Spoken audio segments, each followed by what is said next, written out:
Hello friends, welcome back to the channel. मैं हूं जगदीप पासवान उर्फ आपके अपने जग्गू भैया। तो बच्चों, पिछले क्लास में हम लोगों ने नेशनल इनकम का सबसे बेसिक रूल पढ़ा था, ट्रांसफर करना। और उम्मीद है अभी तक आप लोगों को अच्छे से ट्रांसफर का जो भी रूल था वो याद हो गया होगा। अगर आपको अभी तक वो रूल याद नहीं हुआ है तो आई बटन पे क्लिक करके आप वो वीडियो आराम से देख सकते हो और समझ सकते हैं। तो आज हम लोग बढ़ेंगे नेशनल इनकम को कैलकुलेट करने का मेथड्स के बारे में। तो देर नहीं करते हुए जल्दी से शुरू करते हैं हम लोग आज का नया टॉपिक। तो बच्चों, नेशनल इनकम को कैलकुलेट करने का टोटल 3 मेथड है, ठीक है।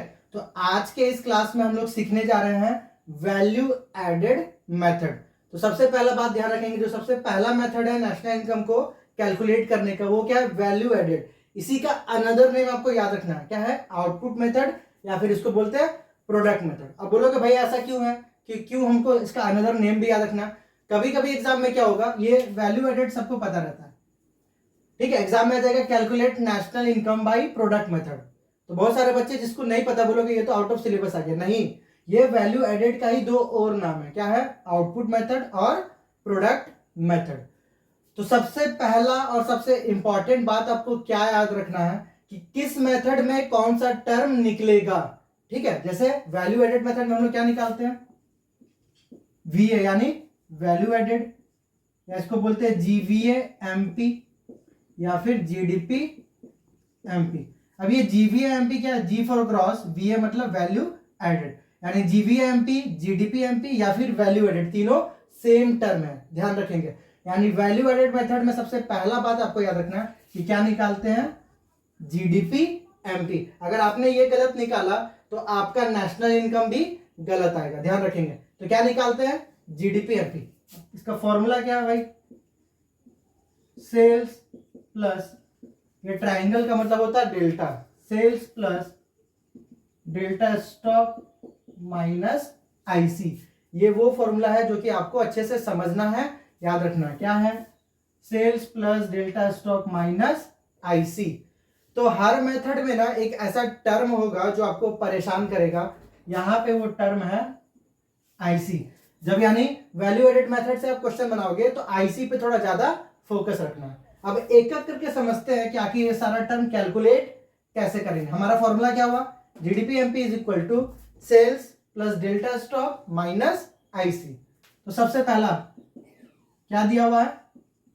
सेल्स। तो भाई सेल्स आखिर कैसे निकलेगा? तो सेल्स अगर देखिए दे दिया, डायरेक्टली क्वेश्चन में दे दिया कि सेल्स 2000, तब कोई दिक्कत नहीं है। बट अगर सेल्स नहीं दिया है तब कैसे निकालोगे? Domestic sales plus exports. Domestic sale का मतलब हो गया जितना आप अपना कंट्री में सेल कर रहे हो, और एक्सपोर्ट का मतलब हो गया जितना अपना कंट्री से बाहर कर रहे हो। यानी सेल्स का मतलब होता है टोटल सेल्स। तो टोटल सेल्स में क्या हो गया? जितना अपना कंट्री में कर रहे हो और जितना बाहर में कर रहे हो। कहने का मतलब है अगर सेल्स नहीं दिया रहेगा तब डोमेस्टिक सेल्स और एक्सपोर्ट को क्या करना है? ऐड कर देना। बट बोलोगे भैया मान लीजिए सेल्स दिया है, तब इस केस में एक्सपोर्ट को क्या करेंगे? इग्नोर कर देंगे, क्योंकि एक्सपोर्ट ऑलरेडी इंक्लूडेड है सेल्स के अंदर। तो सबसे पहला बात क्या समझे हम लोग? Sales equals to domestic sales plus export. कभी कभी सेल्स ये नहीं दिया रहेगा तो कैसे निकालोगे? तब सेल्स का एक और फॉर्मूला है, प्राइस पर यूनिट, जिसको पी बोलते हैं, इनटू आउटपुट सोल्ड, जिसको क्यू बोलते हैं, यानी पी इंटू क्यू, ठीक है। अब बोलोगे इससे भैया कैसे पता चला कि सेल्स है? मान लीजिए एक चॉकलेट का दाम 10 रुपये है, टोटल आपने जो क्वांटिटी सोल्ड करा वो था 100 यूनिट्स, यानी 100 चॉकलेट्स, ठीक है। तो कितना का सेल किए? तो 10 इंटू 100, 1000 का। तो कैसे पता चला? प्राइस पर यूनिट इंटू जितना यूनिट आपने सोल्ड करा है, ठीक है। इसलिए सेल्स का दो formula, domestic sales plus exports, और दूसरा क्या है? Price per unit into output sold. अब ये पहला टर्म हो गया। दूसरा टर्म क्या है? Delta stock. तो इसके बारे में ध्यान दीजिएगा जरा। डेल्टा स्टॉक को हम लोग चेंज इन स्टॉक या फिर चेंज इन इन्वेंट्री ये एक साथ है, चेंज इन, उसके बाद इन्वेंट्री, या इसको बोलते हैं इन्वेंट्री इन्वेस्टमेंट, जिसको डेल्टा स्टॉक से हम लोग डिनोट करते हैं। ये आपको नाम याद रखना जरूरी है। चेंज इन स्टॉक हर कोई जानता है, चेंज इन इन्वेंट्री भी ऑलमोस्ट लोगों को पता है, बट इन्वेंट्री इन्वेस्टमेंट में बहुत लोग कंफ्यूज होते हैं। तो इन्वेंट्री इन्वेस्टमेंट ही डेल्टा स्टॉक को बोलते हैं। अगर दे दिया तो बहुत इजी, नहीं देगा तो क्या करेंगे, closing stock minus opening stock, यानी CS माइनस OS। सिंपल सा चीज है। डेल्टा स्टॉक गिवन है तो ये दोनों को इग्नोर कर दीजिएगा। डेल्टा स्टॉक अगर नहीं दिया तब कैसे निकालोगे, closing stock minus opening stock. ठीक है, अब ध्यान दीजिएगा, मैंने क्या बताया था पहले क्लास में कि जब जब हम नोट बोलेंगे आपको करने को, उस बात को ध्यान में रखना है। तो इसके बारे में एक बात जो कि आपको नोट कर लेना है, क्या है भाई, कि जब स्टॉक इंक्रीज करेगा, जब स्टॉक इंक्रीज करेगा, दिया हुआ इंक्रीज इन स्टॉक, ठीक है, तो उस समय क्या करोगे, फॉर्मूला में प्लस, यानी जो यहाँ पे फॉर्मूला है यहाँ पे क्या हो जाएगा, प्लस। स्टॉक जब इंक्रीज करेगा तो प्लस, अगर स्टॉक डिक्रीज करेगा, दिया रहेगा decrease in stock, fall in stock, तो फॉर्मूला में प्लस की जगह क्या साइन यूज करेंगे, माइनस। ये दो बात आपको अच्छे से याद रखना है। स्टॉक बढ़ेगा तो फॉर्मूला में प्लस साइन यूज होगा, स्टॉक घटेगा तो माइनस साइन होगा। यहां तक क्लियर हो गया आपको। अब आइए, जो सबसे परेशान करता है वो क्या है भाई, आईसी। अब आईसी है क्या, इसका मतलब है इंटरमीडिएट कंजप्शन, या इसको बोलते हैं इंटरमीडिएट कॉस्ट। ठीक है, आईसी को क्या बोलते हैं हम लोग, इंटरमीडिएट कंजप्शन या इंटरमीडिएट कॉस्ट। ठीक है, इंटरमीडिएट कंजप्शन यानी कि ऐसा गुड जो कि अभी फाइनली तैयार नहीं हुआ, जैसे रॉ मटेरियल्स वगैरह, उसका यूज करके हम लोग फाइनल गुड बनाएंगे ना, तो रॉ मटेरियल्स किसके अंदर आ जाएगा, इंटरमीडिएट कंजप्शन के अंदर। तो ध्यान रखेंगे, आईसी को हम लोग परचेज भी बोलते हैं। क्या बोलते हैं, परचेज। बहुत सिंपल है ये। जैसे सेल्स के बारे में क्या समझे, जितना अपना कंट्री में हम लोग सेल किए और जितना बाहर में, तो परचेज का भी कहानी वही है। Domestic purchases, domestic purchases plus imports, जितना अपना कंट्री में परचेज कर रहे हो और जितना बाहर से परचेज कर रहे हो, दोनों को अगर हम लोग ऐड कर दे तो क्या मिल जाएगा भाई, आईसी। बट एक बात ध्यान रखना है कि जो भी परचेज करेंगे वो इंटरमीडिएट गुड होना चाहिए, जैसे रॉ मटेरियल्स वगैरह। अगर दिया हुआ है परचेज ऑफ मशीनरी तो वो सब नहीं लेंगे, purchase of second hand good वो सब नहीं लेंगे। तो यहां पे यानी क्या लेते हैं, परचेजेज ऑफ रॉ मटेरियल्स। ध्यान रखेंगे, परचेजेज ऑफ रॉ मटेरियल्स। अगर सिर्फ परचेजेज ऑफ रॉ मटेरियल्स दिया है तो वही आपका क्या हो जाएगा, आईसी। बट अगर रहता domestic purchases of raw materials, जैसे ही डोमेस्टिक वर्ड दिखेगा तो साथ में क्या ऐड कर देना है, इंपोर्ट्स। बस इतना ही आपको समझना है वैल्यू एडेड मेथड में। तो बच्चों, हम लोगों ने क्या सीखा कि वीए यानी वैल्यू एडेड, या जीवीएमपी यानी gross value added at market price, या gross domestic product at market price. कैसे निकालते हैं, sales plus delta stock minus IC. अब इसको ना और एक्सटेंड किया जाता है, मतलब इस तरह से भी लिख सकते हो आप फॉर्मूला को, और वीओ माइनस आईसी। ठीक है, यानी sales plus delta stock minus IC को क्या लिख सकते हैं, वीओ माइनस आईसी। अब दिमाग में चल रहा होगा कि भैया ये वीओ क्या है। वीओ का फुल फॉर्म होता है वैल्यू ऑफ आउटपुट। ध्यान रखेंगे, वीए का मतलब होता है वैल्यू एडेड और वीओ का मतलब होता है वैल्यू ऑफ आउटपुट। तो कैसे निकालते हैं, एकदम सिंपल है, सेल्स प्लस डेल्टा स्टॉक। आप देखो ध्यान से, इसी के जगह पे ना ये आ गया, ये दोनों के जगह पे क्या आ गया, वीओ। यानी अगर वीओ दे देगा तो सेल्स डेल्टा स्टॉक को भूल ही जाओ, उसका कोई यूज ही नहीं होगा। तब डायरेक्ट क्या करोगे, वीओ माइनस आईसी। क्वेश्चन में ध्यान से देखिएगा कि वीए निकालने बोला है या वीओ निकालने बोला। अगर वीओ निकालने बोलेगा तो सिर्फ सेल्स प्लस डेल्टा स्टॉक, और अगर वीए बोलेगा तो इस सेल्स प्लस डेल्टा स्टॉक यानी वीओ में से क्या करना है, आईसी को माइनस कर देना। यानी जो फॉर्मूला है वैल्यू एडेड का उसको दो तरह से लिखा जा सकता है, पहला sales plus delta stock minus IC और दूसरा वीओ माइनस आईसी, क्योंकि सेल्स प्लस डेल्टा स्टॉक को ही हम लोग क्या बोलते हैं, वैल्यू ऑफ आउटपुट यानी कि वीओ। तो बच्चों हम लोगों ने फॉर्मूला समझ लिया। अब आपको एक क्वेश्चन हम बना के दिखा देते हैं ताकि आपको आसान हो जाए कि हाँ इससे रिलेटेड क्वेश्चंस बनेगा कैसे। ध्यान से देखिएगा, क्या है, कैलकुलेट नेशनल इनकम। आपको याद रखना है कि नेशनल इनकम को इस तरह से लिखा जाता है एनएनपीएफसी। ध्यान रखिएगा नेशनल इनकम को कैसे लिखते हैं हम लोग, एनएनपीएफसी। तो आपको क्या निकालना है, एनएनपीएफसी। ये सारा वो आइटम्स जो कि गिवन है। अब ध्यान से समझिएगा कौन सा मेथड है, वैल्यू एडेड मेथड। हम क्या बताए थे, किस मेथड में क्या निकालते हैं वो सबसे ज्यादा इंपॉर्टेंट है। तो पहले इस मेथड में क्या निकालते हैं वो निकाल लेंगे, GDP MP equals to sales plus delta stock minus IC. यही फॉर्मूला सीखे थे हम लोग। तो चलिए अब देखते हैं, सेल्स कितना है 100, डेल्टा स्टॉक डायरेक्टली दिया, चेंज इन स्टॉक नहीं दिया, तो अभी जस्ट सिखाए थे कैसे निकालते हैं, closing stock minus opening stock. ठीक है, यानी कि 10 माइनस 20।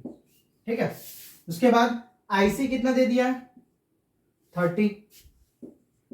तो सॉल्व करेंगे इसको, 100 प्लस 10 माइनस 20 कितना होगा, -10 -30। तो 100 माइनस 10 माइनस 30 यानी 100 में 40 क्या कितना आ जाएगा, 60। ध्यान से, गलती कहां करते हैं बच्चे, ये निकाल लिए उसके बाद नेक्स्ट क्वेश्चन में चल जाते, नहीं, उनको लगता है कि क्वेश्चन बन गया। आप ध्यान से देखो, आपको निकालना क्या है, नेशनल इनकम। अभी आप क्या निकाले हो, जीडीपी एमपी। इसीलिए हम बोले थे पहला क्लास में कि जिसका बेसिक अच्छा नहीं है आप नेशनल इनकम का न्यूमेरिकल पूरा नहीं बना पाओगे। अब हम लोग को क्या करना है, ट्रांसफर करना है। जीडीपी एमपी फाइंड आउट हो गया, ट्रांसफर का रूल क्या बताए थे कि जो मिल चुका है उसको पहले लिखेंगे, यानी जीडीपी एमपी गिवन है तो उसको आप पहले लिख लिए, और जो निकालना है उसको एरो देके लास्ट में। अब ट्रांसफर का रूल आपको मालूम है, ग्रॉस से नेट में जाएंगे तो माइनस डिप्रिसिएशन, डोमेस्टिक से नेशनल में जाएंगे तो एनएफआईए दिया है इसलिए प्लस एनएफआईए, और एमपी से एफसी में जाएंगे तो माइनस एनआईटी। अब वैल्यू पुट करना है, जीडीपी एमपी हम लोग निकाल चुके हैं 60, डेप्रिसिएशन कितना है 15, एनएफआईए है 10, एनआईटी नहीं गिवन है। तो एनआईटी नहीं गिवन है तो उसका फॉर्मूला क्या बताए थे, indirect tax minus subsidy. Indirect tax यानी कितना दिया हुआ है 5 माइनस 1, जहां एरो इन होगा वहां पे इक्वल्स टू, और इसको एज इट इज उतार देंगे। ठीक है, तो देखिए ध्यान से कि 60 है माइनस 15 प्लस 10, इसको ले आओ पहले बाहर 4, इसको आप सॉल्व करो। ध्यान से देखिए क्या 60 प्लस 10 70, और यहाँ 15 और 4 कितना हो जाएगा 19। तो एनएनपीएफसी कितना जाएगा भाई 51 करोड़। इस तरह से हम लोग क्वेश्चन को सॉल्व करते हैं कि कुछ भी निकालना उससे मतलब नहीं है, पहले जो मेथड है उसमें क्या जो भी निकलता है वो टर्म निकालेंगे। तो इस मेथड में पहले जीडीपी एमपी निकाले, और जैसे ही ये मेथड से जीडीपी एमपी मिला इसको ट्रांसफर कर लिए एनएनपीएफसी में। अब बढ़ते हैं थोड़ा अगला क्वेश्चन की तरफ, इसको थोड़ा ध्यान से देखिएगा। बच्चे इसको बहुत टफ बोल लेते हैं, टफ कुछ भी नहीं होता है, कॉन्सेप्ट क्लियर है तो क्वेश्चन इजी लगेगा। ध्यान से देखिए क्या निकालना है, वैल्यू ऑफ आउटपुट। बोलेगा अरे भैया ये तो बहुत इजी है ना। अब ध्यान से देखिएगा क्वेश्चन में, डेल्टा स्टॉक तो दे दिया, नेट एडिशन टू स्टॉक्स को ही डेल्टा स्टॉक बोलते हैं, बट सेल्स तो दिया नहीं है ना। तब इस क्वेश्चन को भाई कैसे बनाएंगे, क्योंकि ये वाला टर्म तो मिसिंग है, ये मान लेते हैं गिवन है, और ये भी निकालना है आपको। ठीक है, तो कैसे जाएंगे, तो ध्यान से, वैल्यू ऑफ आउटपुट किसका फॉर्मूला में आता था, वैल्यू एडेड का, यानी जीडीपी एमपी का। ठीक है, इस तरह से फॉर्मूला था ना, GDP MP equals to VO minus IC. Sales plus delta stock दिया नहीं है इसलिए ये वाला फॉर्मूला से नहीं बनेगा। अब ध्यान से देखिएगा, जीडीपी एमपी का फॉर्मूला क्या है, वीओ माइनस आईसी। अब ये भी नहीं पता है और ये तो खैर निकालना है, यानी कभी भी किसी अगर टर्म में 2 टर्म मिसिंग है, अगर एक निकाल लो तो दूसरा अपने आप निकल जाएगा। यानी मेरा टारगेट क्या रहेगा, आपको पहले जीडीपी एमपी निकालना है। तो ध्यान से देखिएगा, एनडीपीएफसी यहां गिवन है, ठीक है, यहां पे एनडीपीएफसी गिवन है। पहले हम लोग क्या करते थे, मेथड से निकालते थे टर्म, फिर ट्रांसफर करते थे। अभी उल्टा चलेंगे, अभी क्या करेंगे, इसका यूज करके ट्रांसफर कर लेंगे। यानी कि एनडीपीएफसी का यूज करके क्या निकाल लेंगे, जीडीपी एमपी। जीडीपी एमपी क्यों निकाल रहे हैं, क्योंकि जब तक जीडीपी एमपी नहीं पता चलेगा वीओ आप निकाल नहीं पाओगे। अब ट्रांसफर का रूल आपको पता है, नेट से ग्रॉस में जाएंगे तो डेप्रिसिएशन। यहां से ध्यान दीजिएगा, यहां भी डोमेस्टिक है और यहां भी डोमेस्टिक है। जब बोथ साइड सेम टर्म रहता है तब ट्रांसफर पॉसिबल नहीं है। तो आगे बढ़ते हैं, एफसी से एमपी में जाएंगे तो प्लस एनआईटी। तो एनडीपीएफसी कितना है 250, डेप्रिसिएशन कितना है 30। एनआईटी डायरेक्ट दिया क्या, नहीं दिया हुआ, तो एनआईटी कैसे निकालते हैं, आईटी माइनस सब्सिडी। तो हम लोग क्या बोले थे कि आईटी नहीं देके कभी कभी क्या देता है, उसका एग्जांपल देता है जीएसटी। तो GST is an example of indirect tax. तो जीएसटी कितना 20 और सब्सिडी कितना 10, यानी कितना हो जाएगा 20 minus 10, 250 plus 30 plus 10 equals to GDP MP. तो बच्चों जीडीपी एमपी कितना मिल गया, 250 प्लस 30, 280 प्लस 10, 290। ठीक है, अब देखो इजी हो जाएगा। तो पहला काम ये आपको करना है, अब जैसे जीडीपी एमपी मिला आपको क्या करना, फॉर्मूला पे चल जाना। मतलब GDP MP equals to VO minus IC. तो यहां हो जाएगा 290, वीओ नहीं पता है, आईसी देखिए गिवन है 150, ये माइनस में इधर आके क्या हो जाएगा प्लस। तो वीओ का वैल्यू कितना हो जाएगा 440 लैक्स। ठीक है, तो हम लोग क्या किए, उल्टा चले इस बार, जो टर्म गिवन था उसका यूज करके पहले जीडीपी एमपी निकाल लिए और जीडीपी एमपी का यूज करके वीओ निकाल लिए। क्लियर है यहां तक। तो बच्चों सबसे पहले आप सभी को थैंक यू सो मच। हमारी यूट्यूब फैमिली अब 500 मेंबर के साथ जुड़ चुकी है, तो congratulations to all of you. ठीक है, और इस तरह से ही साथ आप अपना बनाए रखिएगा, अपना प्यार इसी तरह दिखाते रहिएगा। तो उम्मीद है आज का क्लास आप लोगों को समझ में आ गया होगा, बट इसके बाद भी कोई डाउट है तो आप कमेंट करें, आपका डाउट हमेशा हम क्लियर करने का कोशिश करते रहेंगे। वीडियो अच्छा लगा तो वीडियो को लाइक करें, चैनल को अब तक सब्सक्राइब नहीं करा तो जल्दी से जाओ चैनल को सब्सक्राइब कर दो, और इस वीडियो को अपने दोस्तों में ज्यादा से ज्यादा शेयर करें, और डेली पढ़ने का आदत डाल लीजिए, आप 100% अच्छा करोगे। मिलेंगे आपसे अगले वीडियो में, तब तक के लिए take care, keep smiling and जय हिंद।